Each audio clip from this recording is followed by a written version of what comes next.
اگر کوئی جہاز میں لوگ ہو جائے تو ٹوائلٹ کا دروازہ بآسانی کھولا جا سکتا ہے۔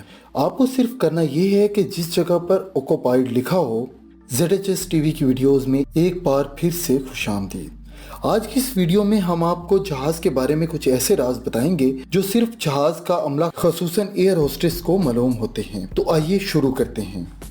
نمبر 7، اگر کبھی پرواز کے دوران جہاز میں کسی انسان کی موت ہو جائے تو ایئر ہوسٹس یا جہاز کا عملہ اس شخص کی باڈی کو آرام سے سیٹ پر بٹھا دیتے ہیں۔ وہ کوشش کرتے ہیں کہ لینڈنگ سے پہلے مسافروں کو اس کی موت کا علم نہ ہو، کیونکہ عین ممکن ہے کہ موت کا سن کر پرواز کے دوران دوسرے مسافروں میں افراتفری مچ جائے، جس کی وجہ سے جہاز اپنا توازن کھو سکتا ہے۔ نمبر 6، ویسے تو جہاز کی سیکیورٹی کافی سخت ہوتی ہے اور کسی شخص کے لیے جہاز میں کوئی اسلحہ یا ہتھیار لے جانا تقریباً ناممکن ہوتا ہے، لیکن پھر بھی اگر کوئی کسی بھی طرح سے ہتھیار لے جانے میں کامیاب ہو بھی جائے تب بھی آج کل جہاز کو ہائی جیک کیا نہیں جا سکتا، کیونکہ امریکہ، کینیڈا، فرانس، جرمنی اور دوسرے ترقی یافتہ ممالک میں جہاز کے اندر ایک یا دو ٹرین کمانڈوز کو مسافروں کی شکل میں بٹھا دیا جاتا ہے، تاکہ اگر کوئی ایسی صورتحال سامنے آ جائے تو اسے ہوا میں ہی نمٹایا جا سکے۔ لیکن حیرت کی بات یہ ہے کہ اس کے بارے میں جہاز کے عملے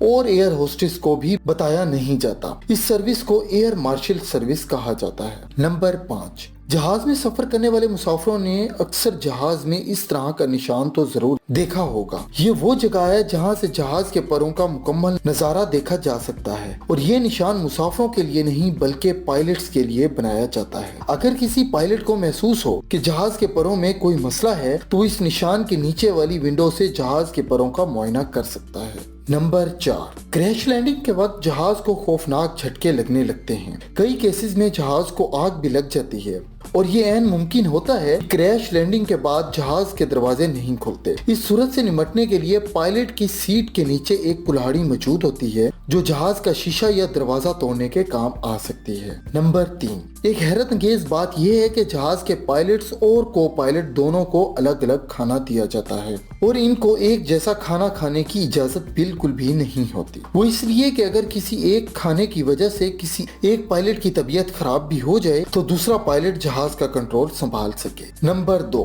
اگر کوئی شخص جہاز کے ٹوائلٹ میں لاک ہو جائے یا بے ہوش ہو جائے تو اس صورتحال میں ٹوائلٹ کے باہر اوکوپائیڈ کے بالکل اوپر ایک پلیٹ لگی ہوتی ہے جس پر لیبارٹری یا ٹوائلٹ لکھا ہوتا ہے۔ یہ پلیٹ صرف ٹوائلٹ کی نشاندہی نہیں کرتی بلکہ اس پلیٹ کے پیچھے ایک خفیہ بٹن ہوتا ہے جس کو دبانے سے ٹوائلٹ کا دروازہ اپنے آپ کھل جاتا ہے۔ اور اب باری ہے نمبر 1 کی۔ جہاز میں طویل سفر پر اکثر لوگوں کو نیند آ جاتی ہے اور پائلٹس کو بھی۔ جی ہاں، عموماً لمبی فلائٹس میں کم سے کم 2 پائلٹس ہوتے ہیں، جن میں سے ایک خفیہ کیبن میں سو رہا ہوتا ہے اور دوسرا پائلٹ سیٹ پر بیٹھا اخبار، میگزین یا لنچ کر رہا ہوتا ہے۔ ٹیک آف کے بعد جہاز کو آٹو پائلٹ پر رکھ دیا جاتا ہے اور پھر ایک پائلٹ سیٹ پر صرف احتیاطی طور پر بیٹھا ہوتا ہے۔ اسی طرح ایئر ہوسٹس کے لیے بھی جہاز میں خاص کیبن بنے ہوتے ہیں جہاں وہ آرام کر سکتی ہیں۔ امید کرتا ہوں کہ ZHS ٹی وی کی یہ ویڈیو بھی آپ نے بھرپور انجوائے کی ہوگی۔ امید ہے کہ آپ ہماری اس ویڈیو کو اپنے دوستوں کے ساتھ ضرور شیئر کریں گے۔ ملتے ہیں ZHS ٹی وی کی اگلی شاندار ویڈیو میں، تب تک کے لیے اجازت دیجیے۔